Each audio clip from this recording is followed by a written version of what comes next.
Assalamualaikum warahmatullahi wabarakatuh. Perkenalkan, nama saya Vivi Cahyani. Di sini saya akan mempresentasikan UAS Technopreneurship 2 saya. Izinkan saya mulai sekarang. Jadi topik UAS Technopreneurship 2 yaitu tentang how to success in financial market. Perkenalkan, saya Vivi Cahyani, ini saya 221431201. Saya dari kelas Technopreneurship 2A pagi. Sebelumnya, quotes of the day. Untuk quotes hari ini, pikiran manusia itu seperti parasut yang hanya bekerja dan berkembang jika terbuka atau open-minded. Selanjutnya langsung ke daftar konten yang akan kita bahas. Ada 9 konten yang akan kita bahas. Lumayan banyak ya. Yang pertama yaitu mindset success, yang kedua ada market, yang ketiga ada financial market, yang keempat ada value analysis, yang kelima ada technical analysis, yang keenam ada volume analysis, yang ketujuh ada investasi cerdas, yang ke-8 ada programming for life, dan yang ke-9 atau yang terakhir adalah conclusion atau konklusi atau kesimpulan. Langsung saja ke materi yang pertama yaitu mindset sukses. Apa itu mindset sukses? Mindset sukses adalah pola pikir. Apa itu pola pikir? Pola pikir yaitu cara kita memandang berbagai hal atau permasalahan. Kemudian mindset sukses juga bisa didefinisikan sebagai pola pikir yang bisa membawa kita menggapai sukses. Kemudian mindset kita dipengaruhi juga oleh banyak hal nih, seperti karakter bawaan kita dan beragam pengalaman yang pernah kita lalui sebelumnya. Kemudian mindset itu dapat diukur loh.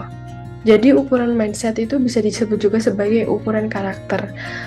Untuk mengukur karakter ini ada 4 hal. Yang pertama itu ada IQ atau intelligence quotient, ada EQ atau emotional quotient, yang ketiga ada SQ atau social quotient, dan yang terakhir ada FQ atau fitness quotient.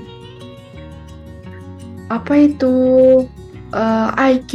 Jadi akan saya jelaskan satu persatu. Yang pertama yaitu IQ atau intelligent quotient. IQ itu mengukur kemampuan kognitif seseorang, termasuk pemecahan masalah, pemahaman verbal, pemikiran logis, dan kemampuan berpikir analitis. IQ juga berfokus pada kemampuan intelektual seseorang dalam memahami, menafsirkan, dan menggunakan informasi secara efektif. IQ dapat dilihat sebagai ukuran kecerdasan intelektual seseorang. Jadi itu adalah pengertian dari IQ. Kemudian EQ atau emotional quotient, emosi. Apa itu EQ?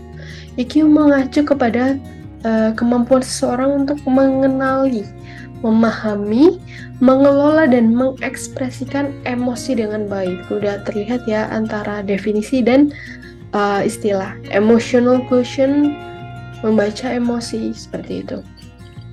Kemudian emotional quotient ini melibatkan kemampuan untuk membaca emosi orang lain juga,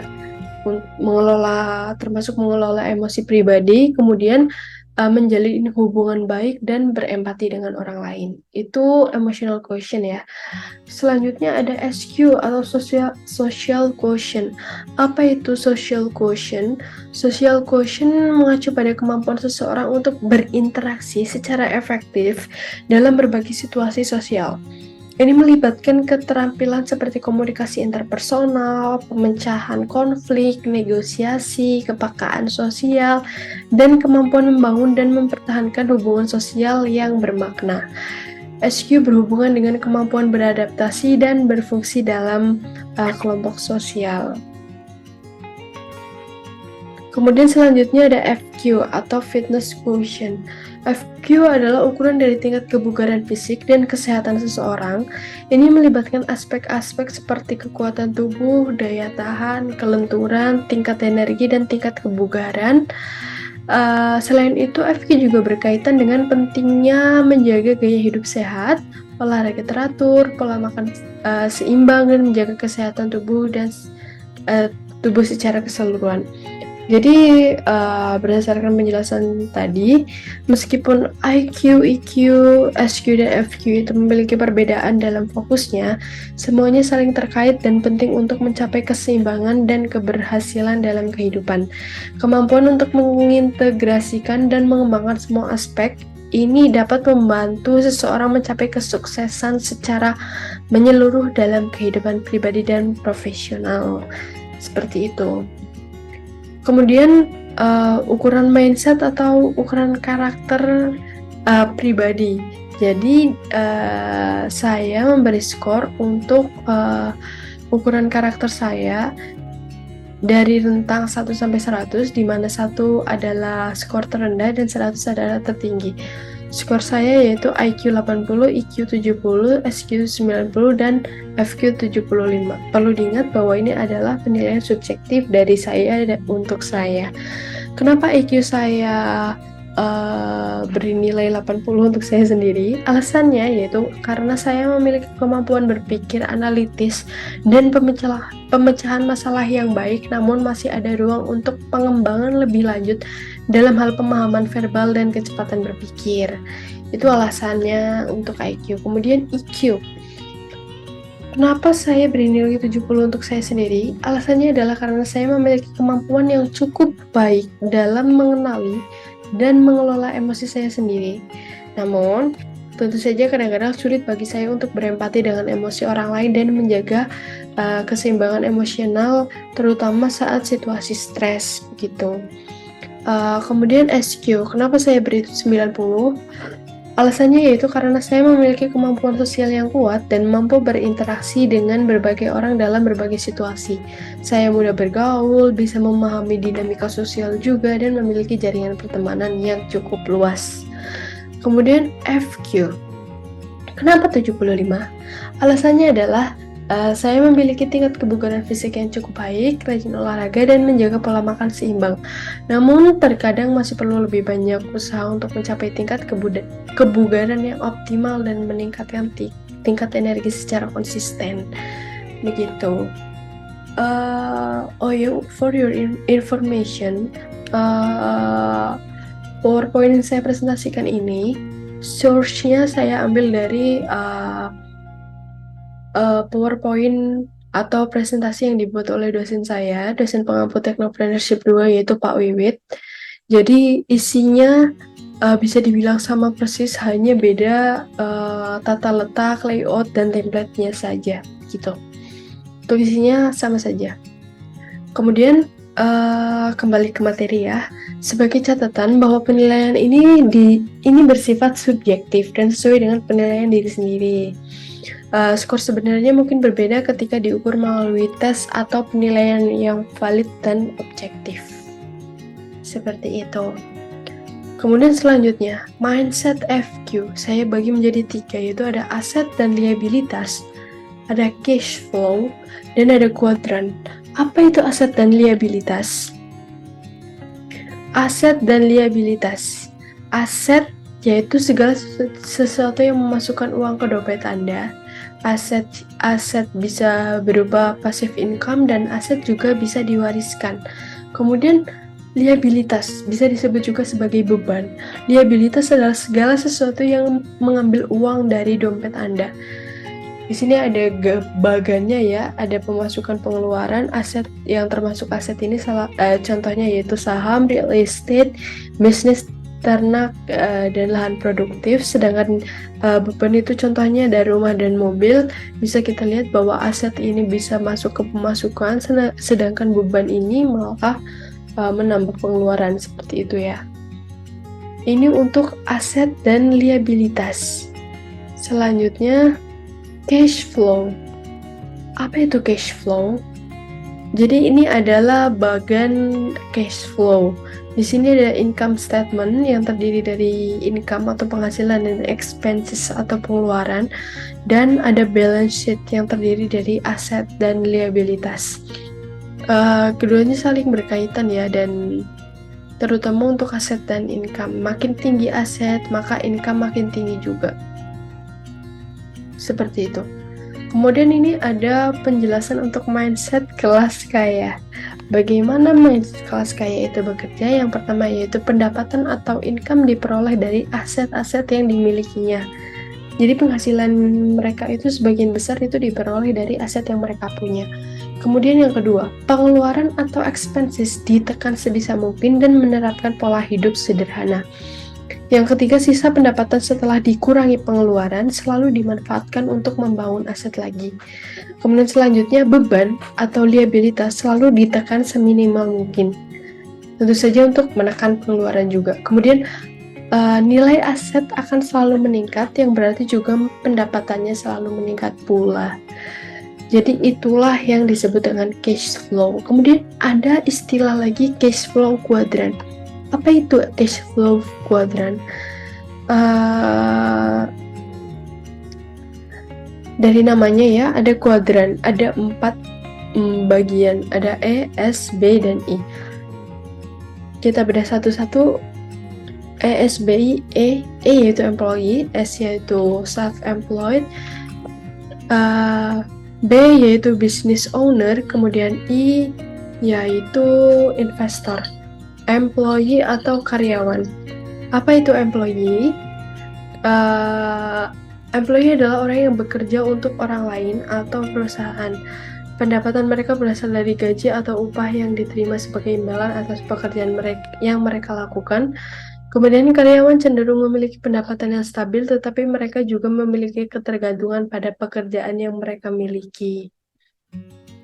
Kemudian self-employed atau pekerja mandiri. Pekerja mandiri adalah orang yang memiliki usaha kecil atau menjadi profesional dengan praktek mandiri. Pendapatan mereka berasal dari usaha yang mereka jalankan atau dari layanan profesional yang mereka berikan.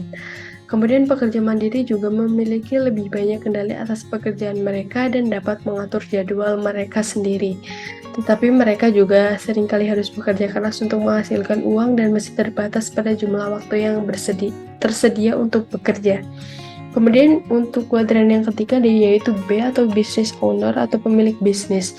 Pemilik bisnis adalah orang yang memiliki sistem atau bisnis yang berjalan tanpa kehadiran mereka langsung. Kemudian kuadran yang keempat, investor, I. Investor adalah orang yang menggunakan uang mereka untuk berinvestasi dalam aset atau perusahaan yang menghasilkan keuntungan. Pendapatan mereka berasal dari penghasilan pasif seperti dividen saham, bunga obligasi, atau penghasilan dari properti investasi. Seperti itu merupakan bagian dari cash flow quadrant. Selanjutnya, masuk ke topik selanjutnya yaitu rantai usaha. Apa itu rantai usaha?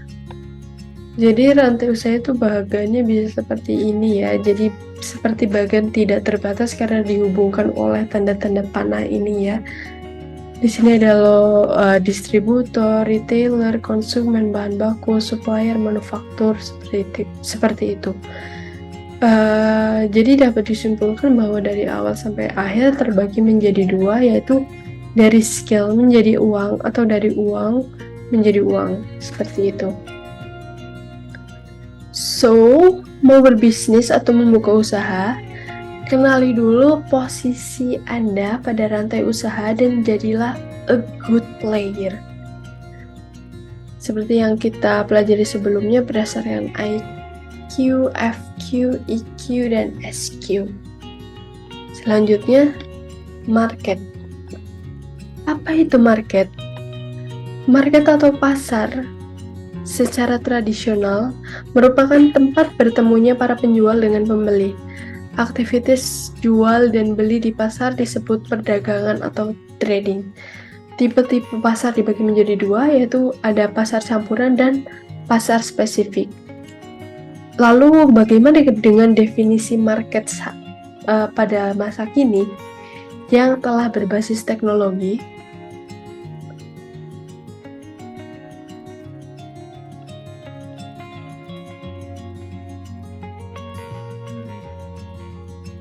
So, mau sukses berdagang atau trading, Kenali karakter marketnya, asah skill yang sesuai di market tersebut, dan jadilah a good player. Lanjut ke market, finance market. Apakah finance market itu? Finance market yaitu pasar keuangan di mana berbagai jenis instrumen keuangan itu diperdagangkan. Apa saja yang termasuk kepada finance market ini? Ada saham, komoditas, mata uang antar negara, dan ada mata uang kripto. Jenis-jenis financial market. Ada pasar modal atau capital market, ada pasar valuta asing atau foreign exchange atau forex. Kemudian ada pasar komoditas. Pasar modal. Apa itu pasar modal? Pasar modal merupakan jenis pasar yang memperjualbelikan modal jangka panjang yang biasanya berbentuk saham dan turunannya. Kemudian pasar valuta asing atau foreign exchange atau forex, yaitu pasar valuta asing yang melakukan kegiatan transaksi valuta asing atau mata uang asing, baik berupa transaksi spot transaction, forward transaction, ataupun swap transaction. Kemudian ada pasar komoditi, merupakan pasar yang kegiatannya adalah memperjualbelikan barang-barang komoditas tertentu seperti emas, metals, oil, barang-barang pertanian, dan lain-lain, baik secara spot transaction maupun futures transaction. Itu merupakan jenis-jenis financial market. Kemudian apa yang dapat disimpulkan?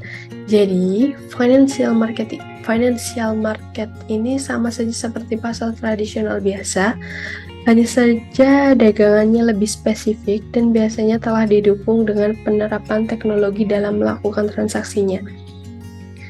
Pasar saham sama dengan pasar sayuran buah, pasar forex sama dengan pasar burung, pasar komoditi sama dengan pasar sapi, dan pasar kripto sama dengan pasar sepeda dan mobil.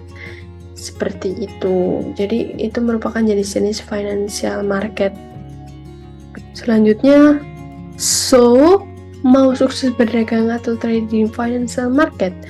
Kenali marketnya, asah skill yang sesuai di market tersebut, dan jadilah a good player as always.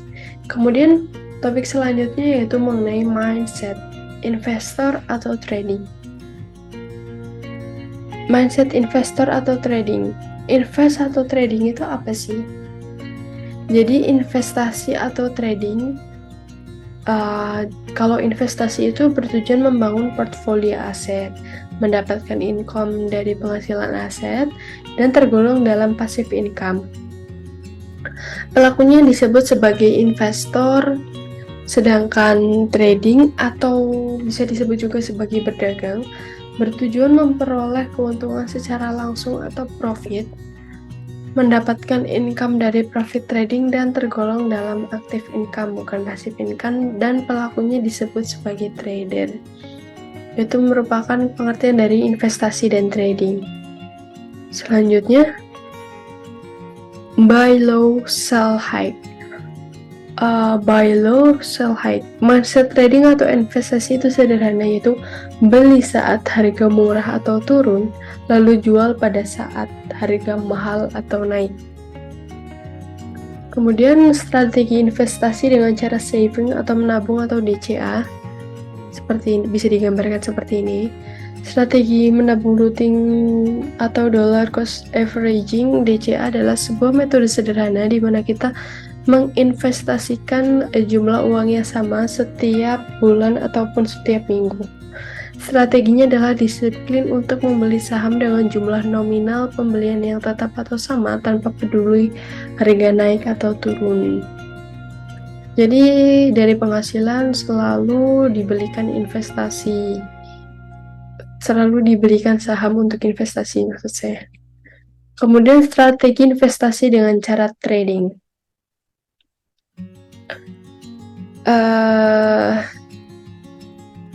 Yaitu dari modal awal digunakan untuk berdagang atau trading, Setelah memperoleh keuntungan yang cukup besar, maka keuntungan tersebut dipilih sebagian untuk diinvestasikan kembali dan sebagian lagi langsung bisa dinikmati. Jadi modalnya digunakan untuk trading, diinvestasikan, kemudian hasilnya ada yang digunakan dan ada yang diinvestasikan lagi, seperti itu. Kemudian analisis dan prediksi harga. Ada metode apa saja untuk analisis dan prediksi? Yaitu ada value analysis atau fundamental analysis, ada technical analysis atau chartist, kemudian ada volume analysis atau bandarmologi. Di sini ada tabel yang membandingkan tipe, kemudian saham, kemudian analisis dan prediksi, kemudian target profit. Untuk investor itu sahamnya blue chip LQ45, analisis atau prediksinya itu menggunakan value analysis dan target profitnya itu tahunan atau semesteran. Sedangkan position trader harganya lebih dari Rp300 per lembar. Analisisnya menggunakan technical analysis dan target profitnya harian atau mingguan. Sementara tipe scalper, saham yang dibeli itu seharga kurang dari Rp300 per lembar. Analisisnya menggunakan volume analisis dan target profitnya yaitu jam atau bahkan menitan. Itu merupakan metode analisis dan prediksi. Kemudian masuk ke analisis yang pertama, yaitu value analysis atau fundamental analysis. Apa itu value analysis? Value analysis yaitu mindset mencari barang bagus tapi harganya sedang diskon murah. Perangkatnya yang bisa digunakan yaitu laporan keuangan perusahaan, berita ekonomi atau news, dan sentimen pasar atau issues. Dalam value analysis itu ada mencari barang. Price is what you pay, value is what you get. Value investing merupakan metode untuk membeli saham di bawah harga wajarnya atau under value untuk kemudian dijual di harga wajarnya atau fair value. Prinsip terpenting yang wajib dipegang seorang value investor adalah hanya membeli saham yang kinerjanya bagus dan dijual murah, artinya berada di bawah nilai intrinsiknya. Tokohnya itu contohnya dari Indonesia ada Lok Keng Hong, kemudian dari dunia Warren Buffett. Kemudian toolsnya bisa menggunakan tradingview.com atau panelsaham.com. Itu mengenai apa itu value analysis. Kemudian masuk ke value investing. Apa itu value investing? Seperti yang sudah dimention sebelumnya, price is what you pay, value is what you get. Value investing merupakan metode untuk membeli saham di bawah harga wajarnya.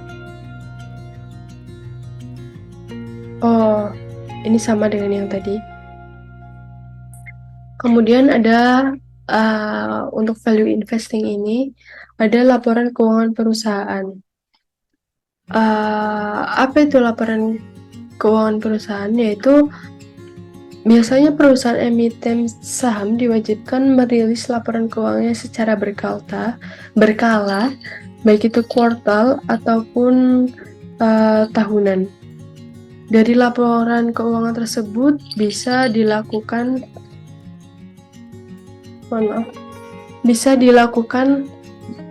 analisis fundamental dengan mencermati beberapa poin utama yang berpengaruh terhadap nilai saham ke depannya. Ini contoh rasio finansial.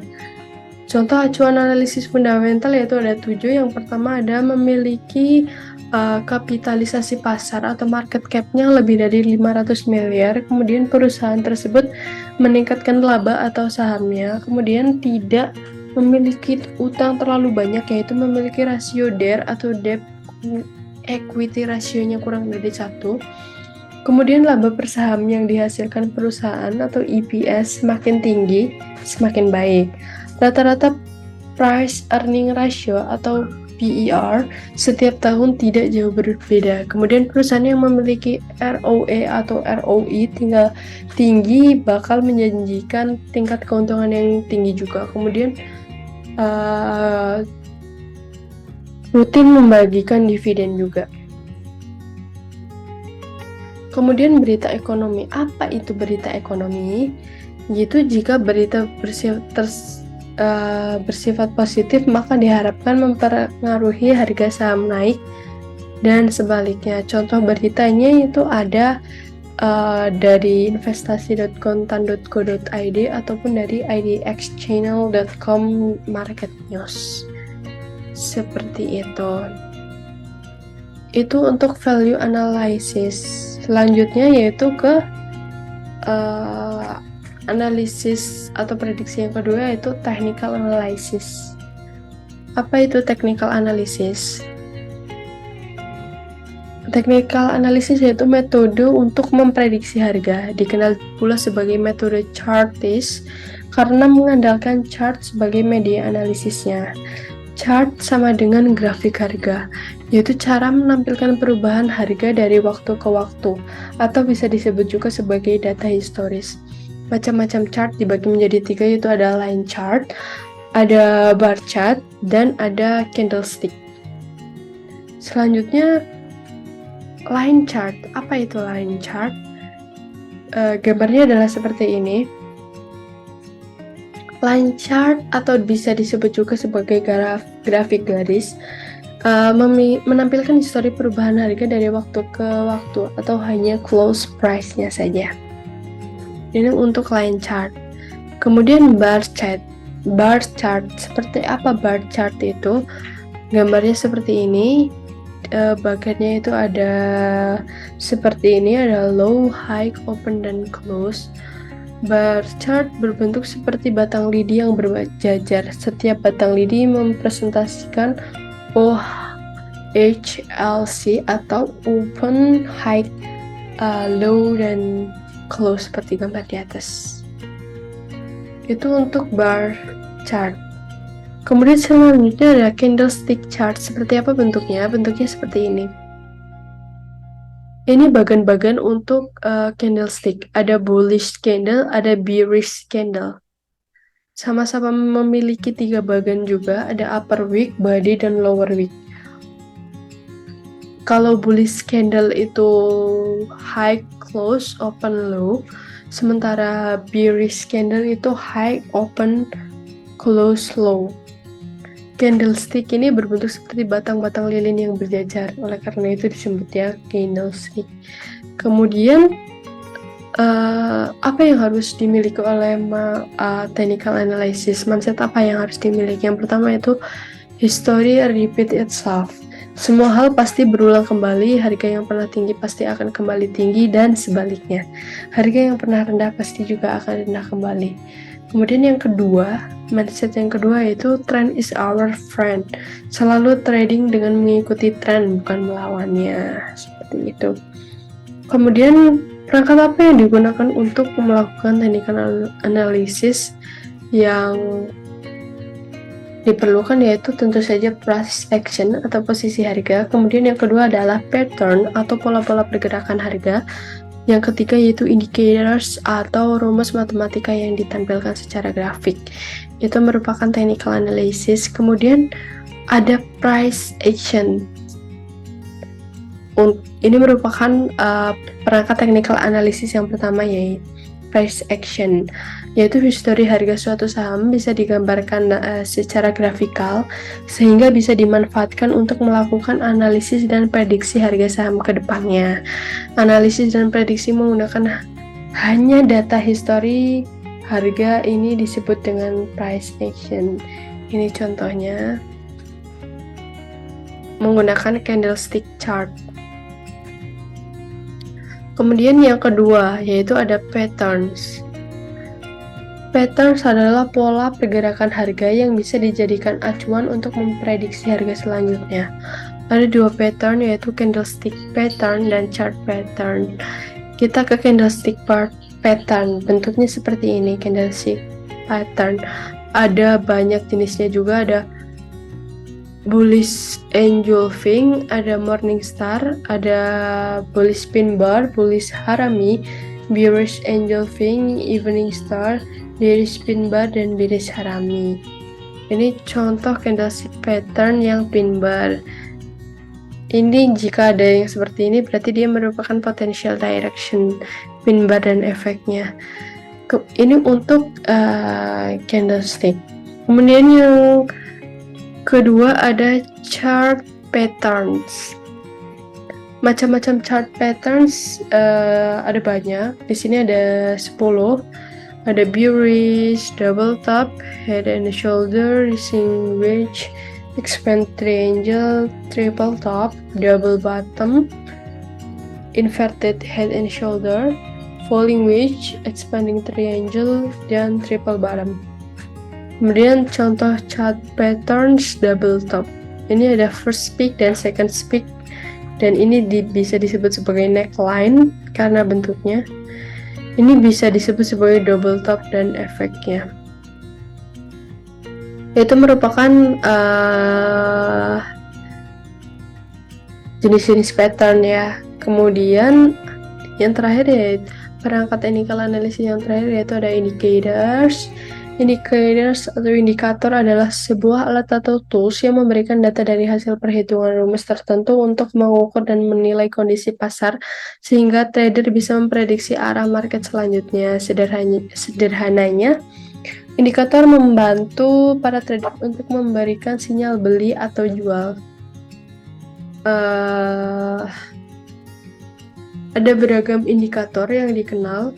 Di antaranya yaitu ada moving average atau MA, relative strength index atau RSI, kemudian ada moving average convergence divergence atau MACD, ada Bollinger Bands dan stochastic. Ini masing-masing indikatornya. Yang pertama yaitu MA atau moving average, yaitu rata-rata harga saham dalam suatu rentang periode tertentu yang ditampilkan sebagai suatu garis kurva pada chart. Indikator MA ada beberapa tipe seperti SMA, EMA, WMA, dan lain-lain.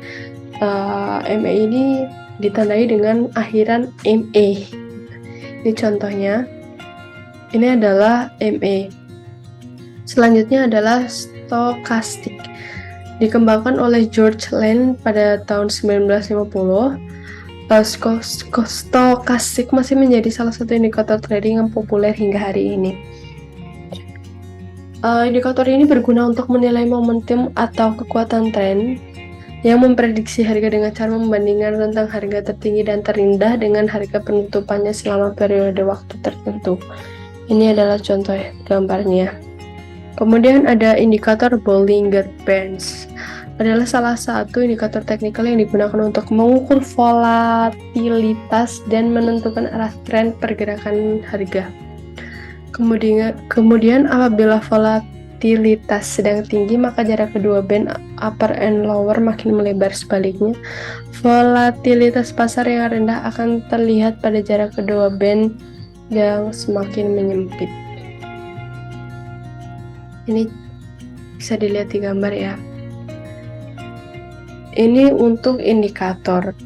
Jadi itu adalah materi tentang technical analysis ya, dimulai dari chart yang dipakai, kemudian ada mindset yang perlu dipunyai untuk technical analysis, kemudian perangkat technical analysis, semuanya sudah dibahas tadi ya. Kemudian kita move on ke materi selanjutnya yaitu mengenai tentang volume analysis atau teknik analisis dan prediksi yang ketiga, bisa disebut juga sebagai bandarmologi. Mindset volume analysis atau bandarmologi yaitu bandar jangan dilawan, dicopet saja. Perangkat volume analysis yaitu order book, likuiditas, dan volatilitas.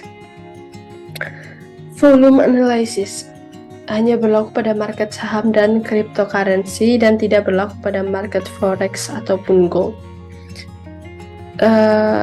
Kemudian kita bedah perangkat volume analysisnya satu-satu, yaitu ada order book atau disebut juga price book, berfungsi untuk menampilkan informasi penawaran saat ini.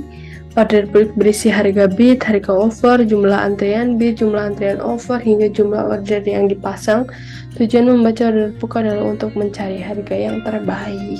Ini contohnya, contoh dari order book. Selanjutnya, perangkat yang kedua untuk volume analysis yaitu likuiditas. Saham liquid akan memudahkan kita menjual dan membeli saham tersebut. Sebaliknya, saham yang tidak liquid sulit dijual lagi. Seperti itu. Ini contohnya. Kemudian perangkat yang ketiga untuk volume analysis yaitu volatilitas. Volatilitas atau volatility adalah ukuran tingkat fluktuasi harga saham. Volatilitas selalu menjadi teman bagi trader karena volatilitas yang tinggi sama dengan peluang keuntungan yang semakin besar. Ini contohnya volatilitas. Itu adalah volume analysis. Selanjutnya, investasi cerdas. Investasi cerdas, apa itu? Saya definisikan menjadi dua bagian, yaitu yaitu berarti paham dan terampil dan memanfaatkan kecerdasan buatan. Kemudian mengapa trading menggunakan robot? Karena menggunakan prinsip 3M yang paling menentukan adalah mindset psikologi tradernya. Psikologi berarti tentang fear and greed, ketakutan dan serakah. Metode yang sama persis yaitu MM dijalankan oleh orang yang berbeda, hasilnya juga berbeda. Kemudian apa yang diprogram untuk membuat robot? Kapan saat entry dan exit, timing market, sederhananya adalah kapan saat beli dan kapan saat jual, berdasarkan harga beli, harga jual, take profit, TP, dan stop loss. Kemudian berdasarkan pattern, yaitu pola-pola pergerakan harga yang bisa dikenali. Kemudian indicators atau sinyal-sinyal yang bisa dimanfaatkan dari indikator. Kemudian ini beberapa contoh program robot untuk investasi cerdas. Yang pertama yaitu contoh analisator dan screener saham menggunakan bahasa PineScript Trading View. Ini contoh gambarnya seperti ini. Kemudian yang kedua yaitu ada contoh saham analisator dan robot auto trader EA menggunakan bahasa C# pada IDE MQL5. Seperti ini tampilannya. Kemudian ada saham analisator dan screener menggunakan Python programming. Seperti ini. Kemudian Forex and Gold Robot Trader EA Auto Trading Nonstop di VPS menggunakan bahasa C# dan pada IDE MT4. Ini contohnya. Kemudian Crypto Robot Trader atau Auto Trading Nonstop di VPS menggunakan bahasa Python dan library OpenT4. Seperti ini gambarnya. Itu untuk investasi cerdas, berikut dengan contoh-contohnya. Kemudian perlu diketahui juga disclaimer-nya yaitu robot pada sejenisnya bukanlah alat untuk cara cepat jadi kaya raya. Robot hanya berjalan berdasarkan algoritma atau pola pikir si pembuat robot. Robot sehebat apapun pasti pernah loss. Robot harus selalu diuji coba secara berkala dan rutin, dan bila perlu dimodifikasi agar selalu sesuai dengan market yang up to date. Kemudian, percayalah hanya pada robot buatan Anda sendiri. Kemudian, investasi cerdas adalah programming for your life.